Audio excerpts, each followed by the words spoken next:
146 BC. The Roman army stands in the burning ruins of Carthage. Every building destroyed, every citizen dead or enslaved. But the generals want more. They give one final order: scatter salt across the farmland. Every field, every orchard, every inch of fertile soil. Because salt doesn't just kill what's growing, it kills everything that could ever grow again. That exact same ingredient, ordinary table salt, is the secret weapon in the most popular natural weed killer recipe on the internet right now. Millions of gardeners are cheerfully pouring it onto their own land. Welcome back to Rooted in Grace. Today we're pulling back the curtain on the famous 50-cent weed killer: white vinegar, table salt, and dish soap. The recipe that the internet swears will solve all your weed problems forever, without harsh chemicals. You've probably seen it shared dozens of times on Facebook. Maybe a friend swore by it. Maybe you've already tried it yourself. And honestly, it makes perfect sense why it's so appealing. Our knees aren't what they used to be. Pulling dandelions is real work. And the idea of spraying kitchen ingredients instead of buying bottles of Roundup? That sounds like a dream come true. But by the end of this video, you will know exactly what this mixture really does to the weeds, to the soil, to the driveway, and to the garden you've spent a lifetime building. The science is here, explained simply, no jargon. And so are the methods that actually work without destroying your land. Some of what you're about to hear might surprise you. Some of it might even sting a little. But you'll walk away smarter, and your garden will thank you for it. So grab your coffee, settle in, and let's dig in. Part 1. The seductive allure of the quick fix. Picture this. It's Saturday morning. Your daughter's family is driving in for a barbecue tomorrow afternoon. You step outside with your coffee, and there they are. Weeds pushing through every crack in the patio, a jungle creeping along the fence line, dandelions laughing from the lawn. There's no time to pull them by hand. You need a solution, and you need it fast. So you open your phone, type "natural weed killer," and within 30 seconds, there it is. The recipe: 1 gallon of plain white vinegar, 1 cup of regular table salt, 1 tablespoon of liquid dish soap. Mix it up, pour it in a spray bottle, and watch your weeds die. No trip to the hardware store, no scary chemicals, just pantry staples. It sounds almost too perfect. But here's the thing. The science behind it is real. Each ingredient has a specific job, and they work together in a remarkably clever way. The vinegar is the main attacker. It contains acetic acid, the same stuff that gives salad dressing its tang. When that acid hits a weed's leaves, it goes to war with the plant's natural defenses. Every leaf has a thin, waxy coating. Think of it like a raincoat the plant wears to keep moisture in. The acetic acid strips that raincoat right off. Then it punches holes in the cell walls underneath. The moisture inside the plant starts leaking out, almost like popping a water balloon in slow motion. Now the salt moves in. Salt is one of nature's most brutal dehydrators. Once it dissolves in the vinegar solution and makes contact with the plant, it creates a one-way street, pulling water out of the cells but never letting it back in. The plant is literally dying of thirst even while soaking wet. And the dish soap? The unsung hero of the operation. Plant leaves are designed to repel water. That waxy surface makes liquids bead up and roll right off, like raindrops on a freshly waxed car. The soap breaks that surface tension. It forces the vinegar-salt mixture to spread out and cling to every tiny surface of the leaf. Without it, the expensive mixture would just drip onto the ground and do nothing. Here's the moment that hooks everyone. Spray this mixture on a hot summer afternoon, and 2 hours later, 2 hours, those weeds are wilting. By evening, they're turning brown. By the next morning, they look like they've been hit by a blowtorch, crispy, dead, gone. The patio looks perfect for the barbecue. Victory. You've outsmarted the chemical companies, saved money, protected your family. Except, it's not a victory, not even close. And what's actually happening beneath the surface is something most people won't discover until it's far too late. Part 2. The illusion of the permanent kill. Here's something almost nobody talks about, and it's the single most important thing you'll learn today about weed killers, homemade or otherwise. There are two completely different types of herbicides in this world: contact herbicides and systemic herbicides. Understanding the difference changes everything. A contact herbicide only kills what it touches. Spray it on a leaf, that leaf dies. Spray it on a stem, that stem dies. But the roots? The roots never even know it happened. A systemic herbicide does something far more cunning.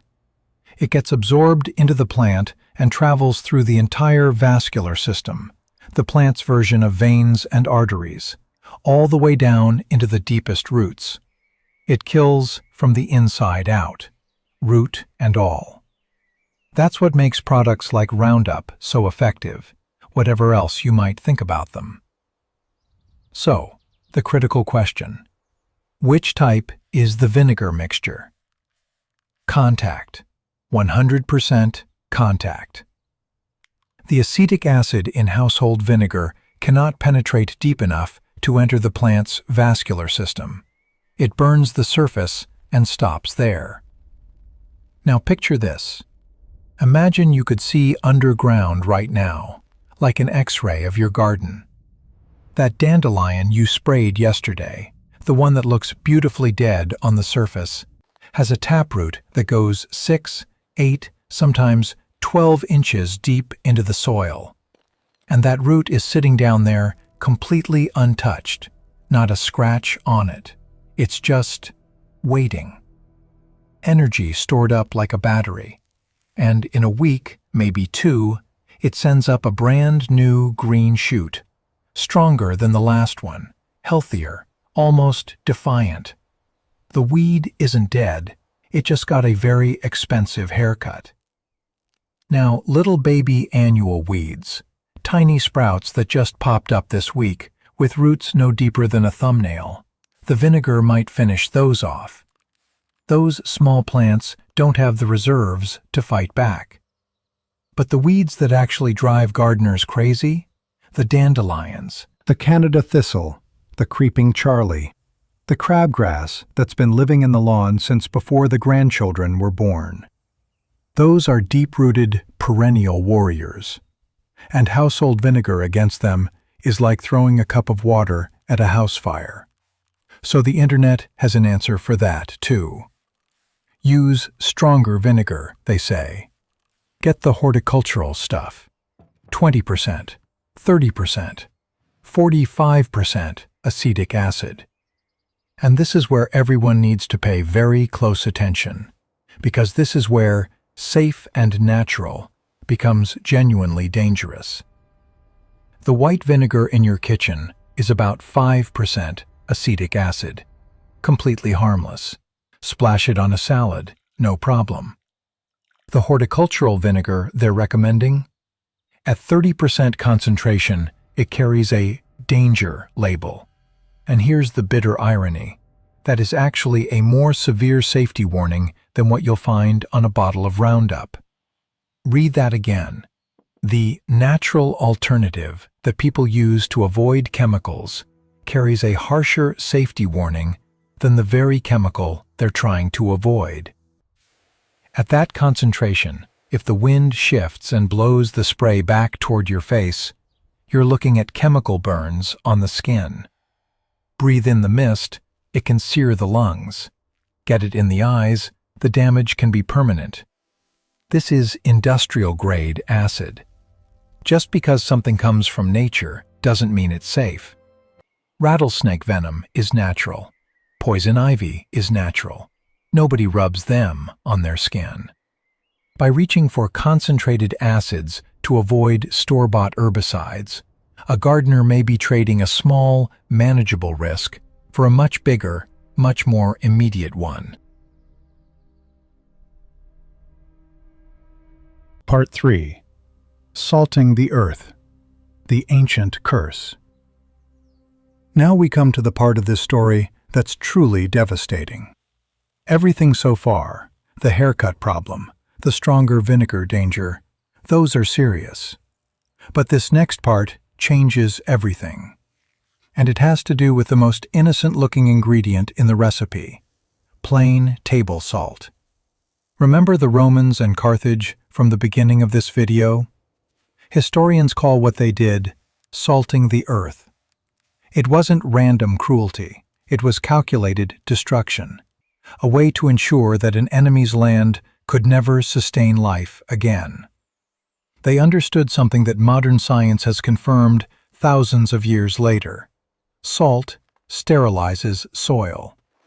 And every time a gardener happily dissolves a cup of table salt into a spray bottle and walks around the driveway and garden borders, that's a small-scale version of the same ancient curse, on their own property, with a smile on their face. Here's why it's so destructive, and the science is simple. Unlike vinegar, which breaks down and evaporates within days, salt is a mineral. It doesn't evaporate. It doesn't decompose. It doesn't go anywhere. Every grain of salt that gets sprayed stays in the soil. It accumulates. Season after season, application after application, it builds up. When the salt concentration in soil gets high enough, something brutal happens through a process called osmosis. Normally, water flows from the soil into a plant's roots. That's how plants drink. But when the soil is loaded with salt, the flow reverses. The salt actually pulls water out of the roots. A garden could be perfectly watered, soaking wet after a rainstorm, and the plants will still die of thirst.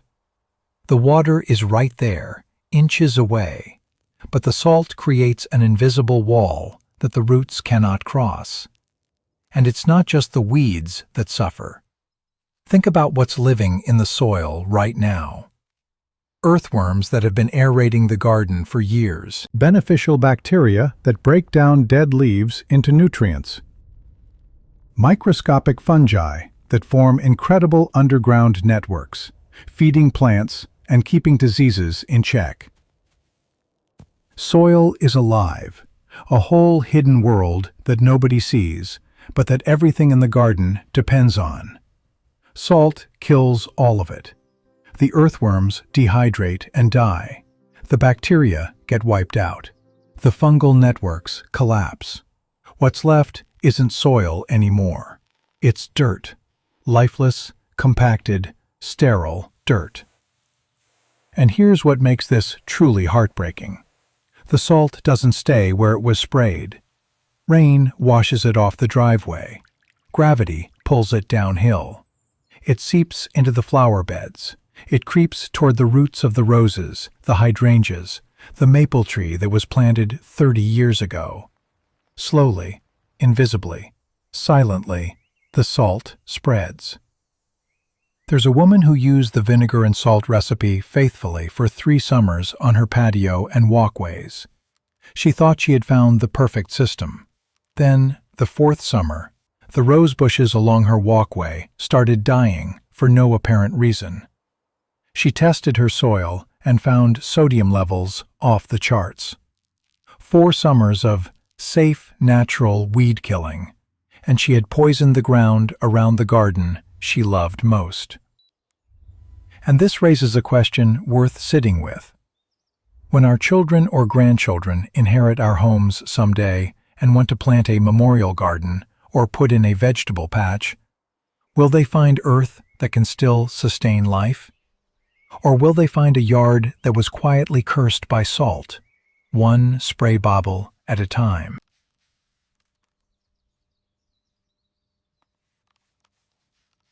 Part 4. The Hidden Costs and Collateral Damage. Let's talk money for a minute, because this is supposed to be the 50-cent weed killer, right? The whole appeal is that it's cheap. So let's walk through what it actually costs. A gallon of white vinegar, about $3. A box of salt, another $1. A squirt of soap, practically free.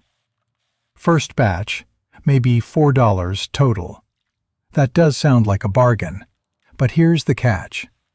Since household vinegar only burns the tops of established weeds, and the roots keep coming back, you're going to need to spray those same weeds again, and again, and again. Most people end up spraying 4 or 5 times per season for the same stubborn patches.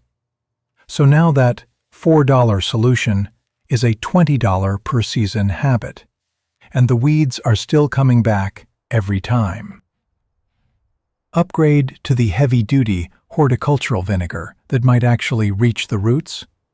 That's $20 to $30 per gallon. Agricultural researchers who've run the actual numbers have found that homemade vinegar weed killers used at effective concentrations cost significantly more per square foot than commercial products that only need a single application. But the financial damage doesn't stop at the grocery store. Let's talk about the home itself. Concrete driveways, brick patios, stone walkways, surfaces that cost thousands of dollars to install. And they are incredibly vulnerable to the very ingredients in this recipe. Concrete is made with calcium carbonate, a highly alkaline material. Vinegar is an acid.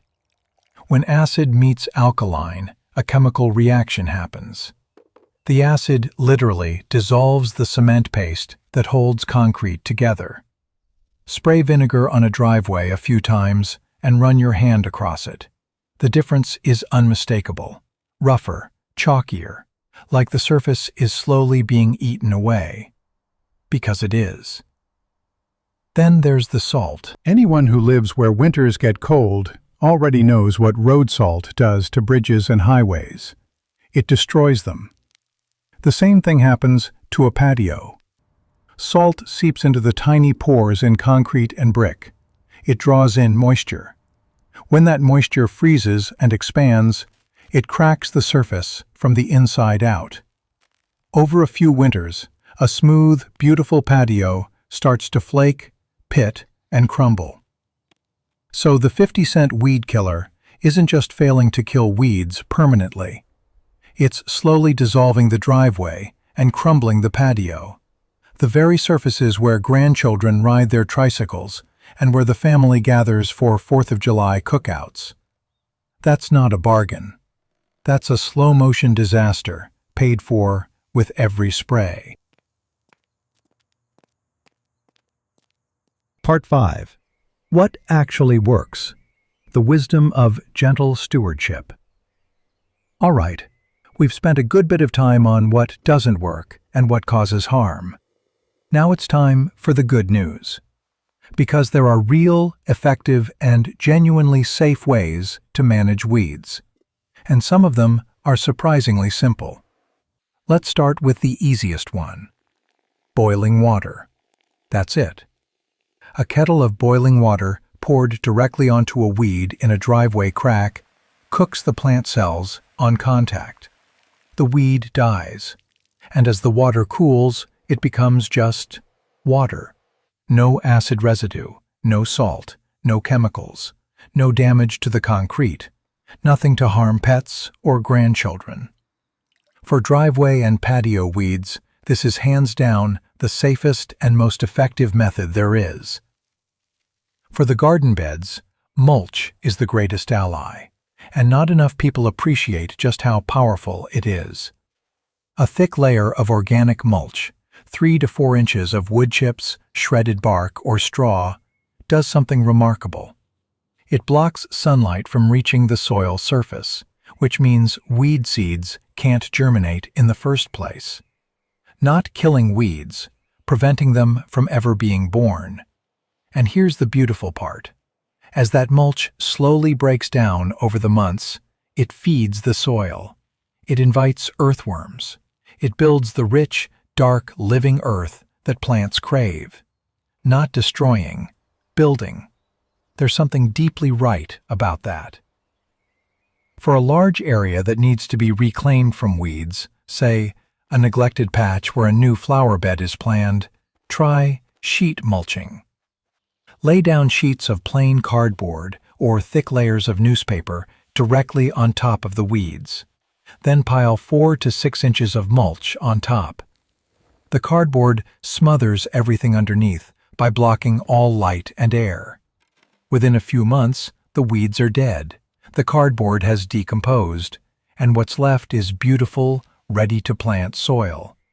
No chemicals, no salt, no damage. For lawns, consider corn gluten meal. It's a natural byproduct of corn processing, and it works as what gardeners call a pre-emergent. It prevents weed seeds from sprouting in the first place. Spread it on the lawn in early spring, before the weeds germinate, and it creates a barrier that stops new weeds while leaving established grass completely unharmed. It even adds nitrogen to the soil, which feeds the lawn. It won't kill existing weeds, but it stops the next generation from ever showing up. And here's a method that's becoming more popular, especially for folks who have trouble kneeling: flame weeding.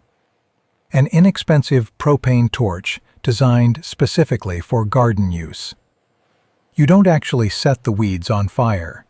Just pass the flame briefly over the leaves. A second or two is enough. The heat causes the water inside the plant cells to expand and burst the cell walls. The weed wilts and dies within hours. Works beautifully on driveway cracks and gravel paths. No residue, no soil damage. And honestly, there's something deeply satisfying about it. Finally, the oldest method in the book, and in many ways still the best: pulling them by hand. Wait, before you click away. Here's a trick that makes all the difference. Wait for a good rain. When the soil is soft and damp, weeds come out whole, root and all, with almost no effort. Get a good stand-up weeding tool, no kneeling required, and a flower bed can be cleared in 20 minutes while listening to the birds. There is something genuinely peaceful about working this way. No rush, no chemicals, no noise. Just the soil and the afternoon sun. The garden teaches patience to anyone willing to listen. A few weeds here and there aren't a sign of failure. They're a sign of life. And the yard that's a little messy but absolutely alive, where fireflies dance in June and grandchildren can roll in the grass without a worry, that's a yard that means something. So here's where we land. The 50-cent weed killer isn't what it claims to be. The vinegar only burns the surface. The weeds come back. The salt silently poisons the soil for years. The acid eats the concrete. And reaching for the industrial strength stuff to make it really work means handling something more dangerous than the commercial products it was supposed to replace. But now you know. And knowing is what separates a gardener who reacts from a gardener who truly tends. 50 cents can buy dead weeds today and dead soil forever. Or a little patience, a bag of mulch, and a kettle of boiling water can leave behind earth that's still alive and generous for the people who come after us. We both know which choice is worth making. If you have a neighbor or a friend who swears by the vinegar and salt trick, share this video with them. Not to prove them wrong, but because you care about their garden as much as they do. And if this episode opened your eyes, drop a comment below. What's your go-to method for handling weeds? This community learns from each other, and every tip matters. Thank you so much for being here today on Rooted in Grace. May your soil be rich, your hands be steady, and your garden always be a place of life. Until next time, happy gardening, and God bless.